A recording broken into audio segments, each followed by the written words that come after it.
المواطن اذا عنده شيء يشل عيوننا، ياخذ من عيوننا، يصير عندك خلل، اكو لجنه جاي ينتهي الموضوع خلاص.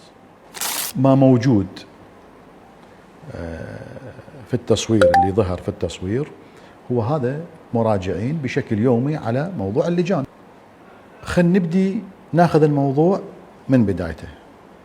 اكو لجان متخصصه برصد الاعتراضات، يعني بالنظر بموضوع الاعتراضات.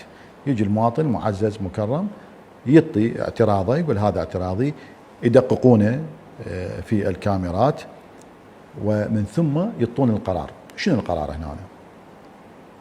كاميرات كربلاء، محافظة كربلاء المقدسة، هي طبعا اللي قدمت من المحافظة، مشكورين على هذا الموضوع لرصد المخالفات المرورية. هذه الكاميرات والرادارات اللي موجودة شركة نفذت، يعني وضعت شاشات معينة للرصد، وبالتالي هناك ضباط لرصد المخالفات. احكي لك الآلية مالتها.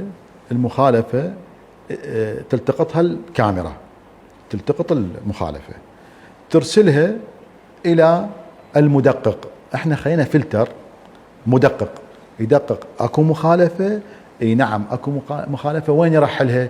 يرحلها إلى الضابط اللي يفرض الغرامة. الضابط راح يطلع على المخالفة ويفرض الغرامة هنا.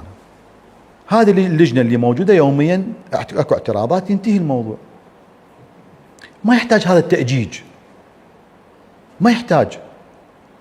المواطن اذا عنده شيء يشل عيوننا، ياخذ من عيوننا، يصير عندك خلل، اكو لجنة جاي ينتهي الموضوع خلاص، ينتهي. لجنة اعتراضات، يجي المواطن يقول مو انا هسه بالمية شقد ما نريد نحكيها، فشيء جدا بسيط. نعم صار.